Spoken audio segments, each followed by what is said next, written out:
There are plenty of different ways to make money in Escape from Tarkov. No matter the map, you have plenty of different choices. However, most maps require you to have some amount of keys to make a decent amount of loot. One map in particular, Woods, has always shown to me as a great beginner map, as the fact is it gives you everything you could need as a beginner player early on without the need of keys. So I'm going to show you guys as quickly as possible some of the loot.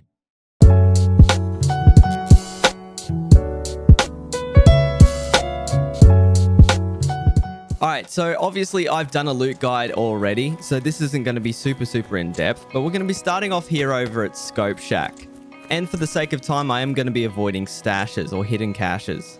We'll be checking for food out the front, and inside is a really good place to check for gunsmith parts. I love this area in general because it really gives me a lot of parts that you may need, especially as a beginner player. All the items that spawn here can be exceedingly valuable or completely priceless for things like later gunsmith tasks. You've also got a lootable scav out the front and plenty of stashes along the way.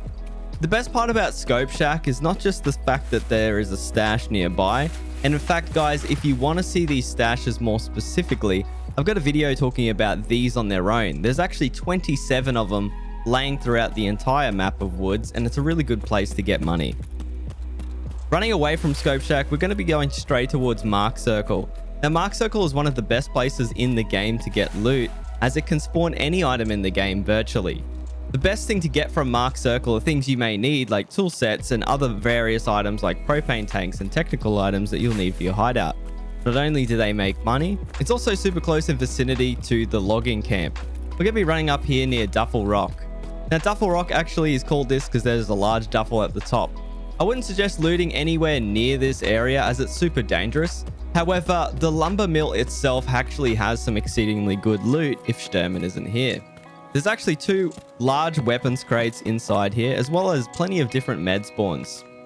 The crazier part about this warehouse is the fact that it actually spawns things like multi-tools and also cameras, and as far as I'm aware is the only spawn in the game for these items. Nearby in the back of this SUV is also a chance for a violet keycard. This whole area is exceedingly dangerous because of Sturman, which is one of the Woods scav bosses, which I've talked about a little bit in one of my prior guides. If you guys want to learn how to kill him, I'll link that as well in the top right corner. But this area, if you've managed to get away from Sturman, kill him, or you're just on a scav run, can be exceedingly valuable due to the fact that there are plenty of different jackets, as well as things you're going to need early on. The main one's going to be these food spawns. All of these tables inside of these cabins are going to have a great amount of food on them.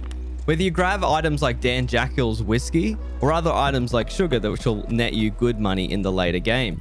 There's also a safe as well as some grenades and obviously more food spawns. This whole area to me is super invaluable on my scav runs.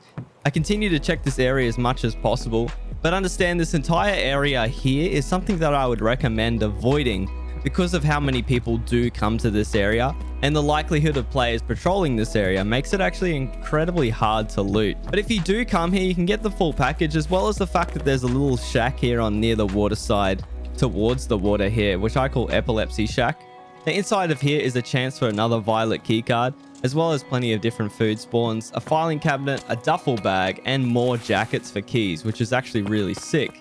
Next to this is another thing that I call Gypsy Wagon, which is a little trailer here out the front of Epilepsy, which actually has another 2 jackets and an ammo box.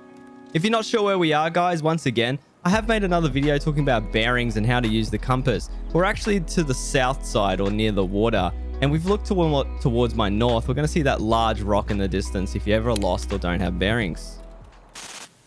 Alright, so the second area here is Emercom Camp, and obviously guys, I couldn't not talk about this area. Not only is there a shoreline key which you're going to need at some stage, the 316 key that spawns inside that jacket, but as well as that, running up from that water side, we're going to head towards the Emercom Camp. Now, the Emercom Camp itself is actually invaluable to me, but be careful once again near this area, especially since it's so hot. A lot of people know this area is great due to the fact that there's plenty of food spawns and duffel bags. Mainly the med spawns that are super invaluable in the early wipe, like I'm talking about, like that Saliva that I just found, can be super useful to you early on to hand into Therapist. There is a ration supply crate, which give you a good chance of finding things you may need, like strike cigarettes, condensed milk, which sell for good money, and other Kappa items. There's a medical crate nearby to that, which also spawns all the things you may need along the way, like a found and raid CMS and other valuable trade items, which is really great. In the back of this ambulance is a chance to find more things that you may need. An example would be found and raid morphine, which you're eventually going to have to hand in. Once again, guys, I proved that this entire area is super dangerous because of these things. Things like Golden Star and other medical items, especially things like saline solution, fetch for so much money that this whole area becomes incredibly dangerous. However, you can start to understand why when you see some of this loot, especially due to the fact that you don't need keys for any of this. The Emercom Camp is super invaluable, as well as the fact that there's plenty of crates around the place, more med spawns and weapon crates up the top.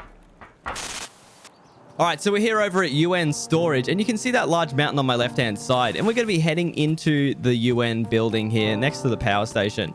Immediately as soon as we head inside this building, we're going to be checking for technical spawns, as well as the fact that there's a toolbox and a large weapons crate. This whole area is super invaluable due to the fact that this large wooden warehouse here is exactly what I'm coming for. This warehouse is amazing. At the bottom, you have a technical supply crate, and as we head upstairs, we have plenty of different weapons attachments, as well as a ration crate and more technical spawns. On the other side, we have plenty of different weapons attachments, and on this wooden shelf, we have more technical loot. The best thing about this area is its close vicinity to plenty of other different crates and stashes. Once again, the value of woods is when you know pretty much everything, because no matter where you are, there's plenty of loot to be had. You don't have to come to these specific areas, but the best thing about places like this UN warehouse is how close it is in vicinity to the village. Now, the village, in my opinion, is actually one of the best places in Woods, period, when it comes to loot. These houses have plenty of things that you may need along the way, like plenty of food spawns along the tables and also in the gaps. Upstairs are things like ammos and also a chance for AKs and other different various guns. Make sure to check along the base of these beds and between the gaps for things like gold chains, as they can spawn there quite commonly and sometimes can be overlooked. Now, the best thing about these houses is the outer area. These wooden-esque areas actually have a lot of technical spawns everywhere. And like I said earlier, technical spawns are something that you're going to need for the hideout. In fact, there's a significantly large amount of items needed for the hideout and the quest in general. So therefore, the prices of these things are worth a fortune the earlier you play and wipe. So when you're on Woods, there's plenty of ways to make money. Essentially, if you do this now and keep an eye out for these spawns, especially around the edges on these large piles of cement bags, you're going to find plenty of different spawns that people actually walk past all of the time. Now, these cement bags and also wood pallets spawn everywhere, so make sure you keep your eyes peeled when walking past. It can be very easy to walk past things that are worth a lot of money. This back section on top of the barrels and also here is a toolbox and plenty of other technical spawns. The best part is you're not just here for the technical spawns. Inside of the houses are plenty of other things like food. Now, these food spawns are actually really valuable because a lot of things you're going to need, like large cans of Tushonka, which you're going to need to hand into Jaeger, the smaller cans, which you're going to end up handing into Therapist, as well as the fact that if you don't take these items just for that, you're also going to be grabbing a lot of items for trade. An example would be those large cans of Tushonka actually trade for BT. So some of these items in these villages are actually super valuable just for barters alone and not just quests. Heading across the road is much of the sameness. You're going to have a lot of technical spawns all around the outside. Once again, checking all of the gaps and anything you can. Heading inside the building, we're going to be checking for more food spawns, especially things valuable. And at the back near this microwave box is a chance of technical loot. Heading upstairs, we're going to check for more rare spawns, as well as the fact that on this red couch is a chance for a 3M armor, which is pretty sick. Checking inside these gaps and under the beds for more rare spawns. Now, for the sake of time, I'm not going to be showing you guys the entire Sunken Village. However, this lighthouse here has some really sick rare spawns inside of it. And most of these houses do have some sweet little technical spawns, as well as ammo that spawns inside most of them. You guys can check out this part of the village if need be, as well as the fact that there is a mark circle. But I'm not going to go super in depth, as I can't show you every nook and cranny of this place without wasting your time. We are, however, going to be heading over towards Scav Bunker. Be careful though when running up towards Scav Bunker. As you can see in the opposing side here, the mountain that is to the left of this other mountain, that indicates to me that anything on my right hand side is now swarming with mines. So I'm going to try and hug the left as much as I physically can and make sure you don't wander out too far. If you guys aren't aware, I've actually done a bearing/mine guide, which I'll once again link up in the top right corner if you are lost. This area of Scav Bunker is actually super valuable for more food spawns, as well as the fact that you're going to find a lot of scavs here if you need to kill them for your quests. Nearby is the Scav Bunker, which you can actually find plenty of things if you go down inside. There is a duffel bag, a bunch of toolboxes, some sweet food spawns, more rare spawns, and a cheeky jacket at the extract itself. The main reason I talk about this area is how close the vicinity is to one of the best areas in woods, and that is USEC Camp. At USEC Camp, you need to be extremely careful here because on my right-hand side is mines in close proximity. However, USEC Camp is something that you need to do for a prep or quest time called Search Mission, where you need to find the USEC Camp anyway. There are plenty of different med spawns near here, especially on these shelves you can find some ophthalmoscopes and other rare items. However, be careful on my right-hand side here. Everything out towards this area here is covered with mines. If you're not sure, it's the entire west continuing all the way to east side of the map. So just be wary of this area here. Anything on my right-hand side is a death trap and you will blow up. The best thing about USEC Camp, however, is the fact that there are plenty of different attachment spawns, as well as crates that actually spawn some sweet rations, and nearby the boxes themselves, more rations and technical supply crates. If we actually run up to the second section of USEC Camp, once again, sticking towards the left-hand side here, remembering those mines, there's once again going to be more containers that you can search, more food spawns, and amazing other things like weapons. Be careful on this ramp running up towards these trucks. Once again, the mines are literally that close, which is actually kind of crazy. You need to be very, very careful. Checking these trucks, we can actually find a crate in the back of them and a chance for an M4 that spawns on the left-hand seat, which is actually pretty sweet. If we check in the corner here near the sleeping bag, we can find a USEC armor and a crate, as well as the fact that there are rare spawns underneath this rock where gold chains and other items just randomly spawn, including rollers, so keep an eye out there underneath the rock. If you have to go prone to grab them, then you have to.